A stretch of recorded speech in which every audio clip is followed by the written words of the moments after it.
professora Tabita aqui com você para nós falarmos sobre a nossa revisão da última unidade de biologia aqui do primeiro ano. Galera, se você está aqui comigo é que deu ruim em alguma coisa, né? Pois é, mas não se desespere não, porque agora a gente vai revisar, tá certo? Juntinhos, os conteúdos que a gente vai estar aí cobrando para vocês na nossa avaliação daqui a pouco. Então, galera, esse é o momento para você se antenar aí, se conectar ao que vai ser solicitado. Tudo bem? Vamos embora? Então, joga lá nosso diretor. Essa aqui é a nossa aula 48.1, a nossa revisão da recuperação, unidade 3. Então, nós vamos enfatizar aqui dentro dessa unidade, dessa recuperação, as infecções sexualmente transmissíveis e os métodos contraceptivos, o desenvolvimento embrionário, parte 1 apenas, a aula 42, que é a histologia animal, tecido conjuntivo, parte 2, e o tecido conjuntivo 3, parte 3. E aí falamos também sobre o tecido muscular, tudo bem? Então nós temos aí 5 aulas que nós vamos estar revisando. Vamos embora juntinho aqui comigo. Bom, quando a gente fala sobre infecções sexualmente transmissíveis, nós estamos, e sobre os métodos contraceptivos, ou MC, nós estamos falando daqueles métodos que vão passar a ser, são ofertados e aí são escolhidos por um casal para proteger-se de uma gravidez indesejada, tá bom? Só que a gente precisa prestar atenção que quando a gente fala desses métodos, a gente precisa também lembrar que existem agentes infecciosos, tá? Vírus, bactérias, protozoários, que são maléficos à nossa saúde, ou seja, vão prejudicar. E aí eles se dão na forma de doenças, como a gente falou na aula sobre HPV, candidíase, o HIV. Falamos aí dos métodos contraceptivos, né? O preservativo, o DIU, o diafragma, a tabelinha e a pílula, tudo bem? Então, quando a gente fala de doenças sexualmente transmissíveis, a gente vai falar aí de doenças virais, doenças bacterianas, né? No caso aí, doenças virais, o HPV, o HIV. A gente tem as doenças bacterianas, a gonorreia, a sífilis e a clamídia. Cada uma delas vão apresentar um sintoma e uma gravidade, né? Algumas elas podem ser tratadas, algumas elas não têm tratamento, tá certo? E aí falamos também daquelas causadas por fungos, como a candidíase, e as por protozoários, como a tricomoníase, certo? Bom, enfatizamos que o uso dos preservativos e os cuidados simples de higienização das roupas íntimas e o não compartilhamento de instrumentos cirúrgicos e equipamentos pessoais podem ser determinantes na preservação dessas ITS, né, que são doenças sexualmente transmissíveis ou infecções sexualmente transmissíveis. Tudo bem? Falamos também sobre esses métodos, que são aqueles para evitar uma possível gravidez indesejada, né? Então a gente tem os métodos comportamentais, aí a gente lembra ali do coito interrompido, né? No ato da relação sexual, você vai, o homem, antes de ejacular, ele vai retirar o pênis para não ejacular na mulher.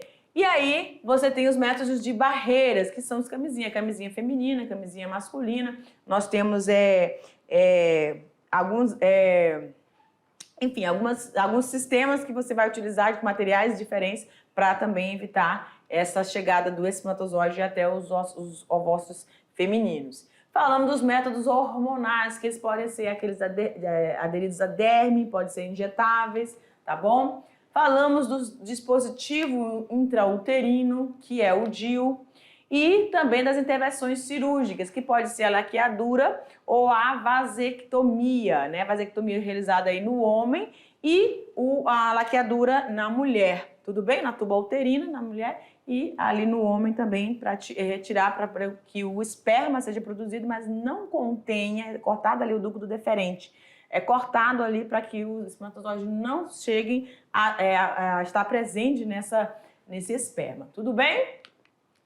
Bom, na aula 38, quando nós falamos sobre o desenvolvimento embrionário, a gente destrinchou cada uma dessas fases. A segmentação, a gastrulação, a organogênese e aí a formação dos anexos embrionários, tá certo?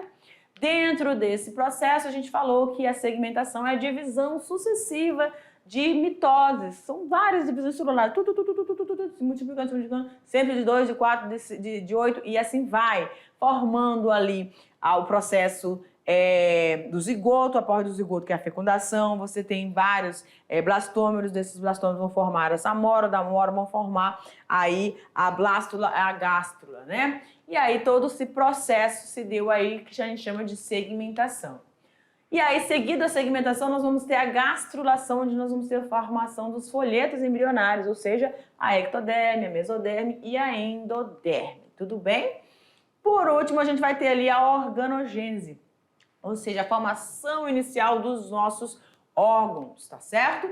E aí a gente vai contar com isso, dentre isso, a formação, então, dos anexos embrionários, o âmino, o saco vitelínico, o alantóide e o córeo, cada um deles com uma função, seja de proteção contra choques mecânicos, seja de armazenar os nutrientes, né, ou seja, o vitelo ali no saco vitelínico, o alantóide que vai fazer essa comunicação, né, e o córeo, tá, onde vai brigar ali toda essa região. Então, galera, cada um desses anexos embrionários vai estar sendo desenvolvido aí dentro desse processo chamado de organogênese, tá? E aí a gente ainda tem a neurologênese, né? Que é a fase da neurulação, formando a neurona, né? Todo o processo para chegar ao desenvolvimento do feto, tá bom?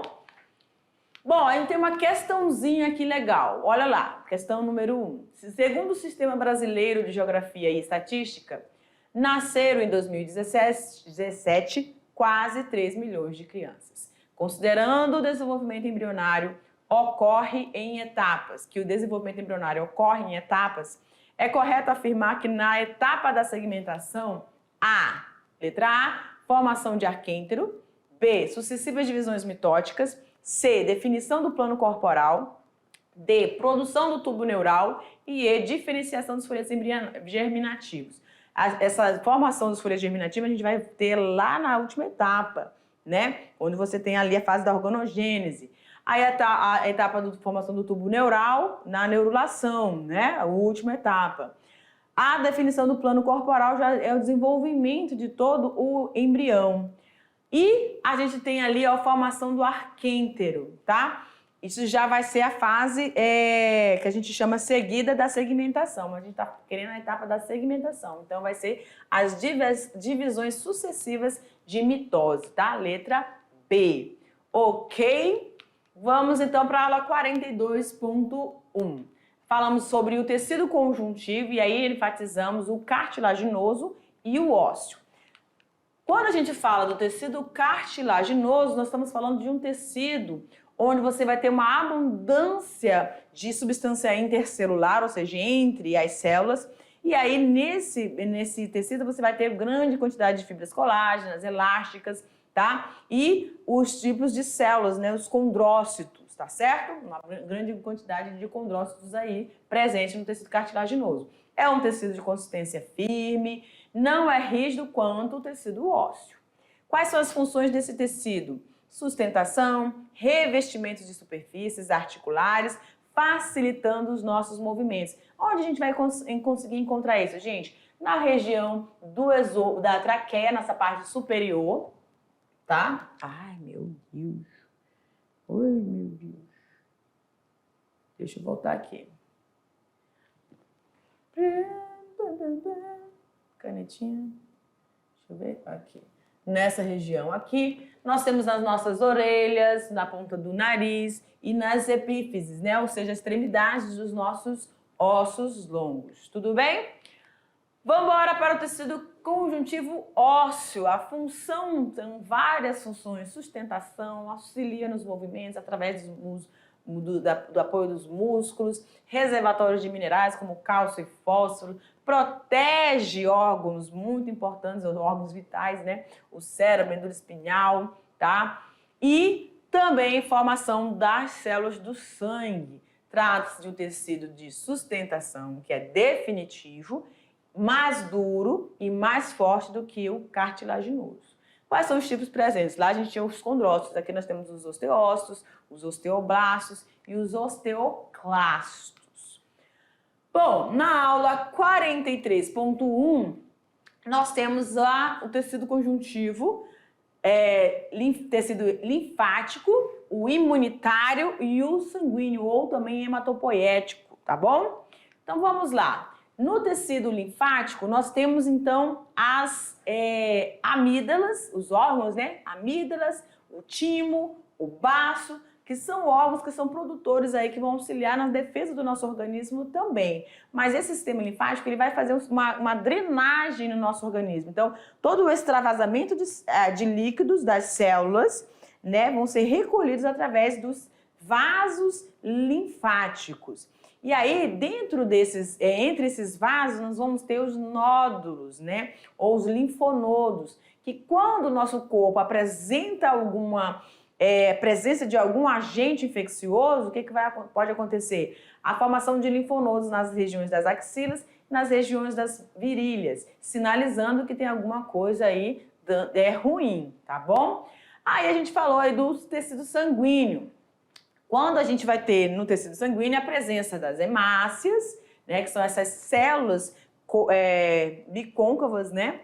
E que tem a hemoglobina, que ligada ao ferro vão estar participando, dando a coloração avermelhada e responsável pela fixação aí dos gases respiratórios, o oxigênio transportando, formando aí o sangue arterial e também transportando o CO2, que aí no caso vai ser o sangue venoso, circulando por todo o nosso corpo, tudo bem? Aí temos a presença também dos leucócitos, que são as nossas células, os glóbulos brancos ou as nossas células de defesa. Falamos da presença das plaquetas, que vão participar da coagulação sanguínea, com a presença da proteína dos fibrinogênios, né? E falamos aí do plasma sanguíneo também, que vai conter aí vários nutrientes, várias substâncias presentes nessa parte líquida do sangue, meio amarelada, tá bom? Bom, aí também a gente tem aí a presença, a visualização nessa imagem das células, né, que representam esses sistemas, os glóbulos vermelhos ou eritrócitos, também chamados de hemácias, as plaquetas, né, também chamadas de trombócitos, os leucócitos, que podem ser monócitos, linfócitos, eosinófilos, basófilos e neutrófilos. Cada um deles são células de defesa, mas cada um deles vai ter um funcionamento e uma presença em diferentes partes do nosso corpo. E aí a gente tem mais uma questão, olha lá, questão de número 2. Os componentes do sangue que têm a função de defesa do organismo e de coagulação são, respectivamente, quais são os componentes presentes no sangue que vão auxiliar a nossa defesa e auxilia no processo de coagulação, coagulação sanguínea. Deixa eu mudar a canetinha aqui, que eu sou uma benção. Pronto. Defesa do organismo e coagulação. Você tem certeza que você já sabe, mas tem as opções para te auxiliar. Letra A, leucócitos e hemácias. Leucócitos e hemácias, ok. A defesa do organismo é feita pelos leucócitos? Sim, professora. Mas a coagulação pelas hemácias, não. Letra B, plaquetas e hemácias. Então, se eu estou falando de defesa, eu não posso utilizar as plaquetas. As plaquetas vão participar do quê? Da coagulação sanguínea. Então, você já sabe a nossa resposta, né? Se os leucócitos participam da defesa e as plaquetas participam da coagulação sanguínea, a nossa resposta correta é a letra E, leucócitos e plaquetas. Tudo bem?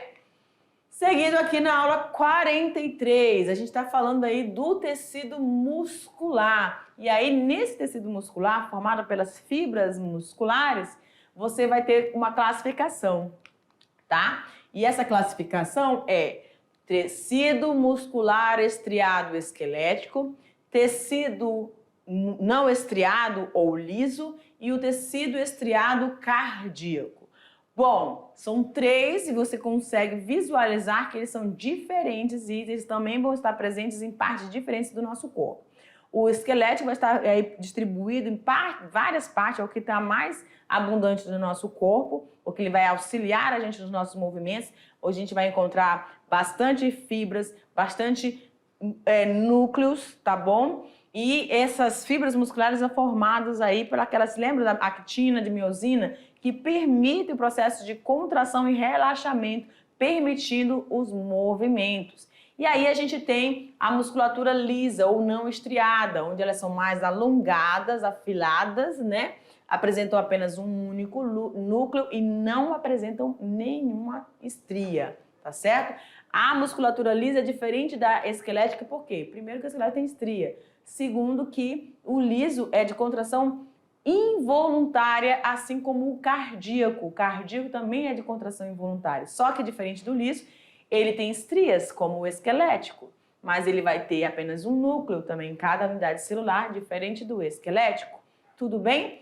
E aí vai estar presente aonde, professor? Obviamente no miocárdio, que é aquela musculatura do coração. E o liso presente no esôfago, no estômago, nas partes internas dos nossos órgãos, realizando movimentos de contração e de relaxamento.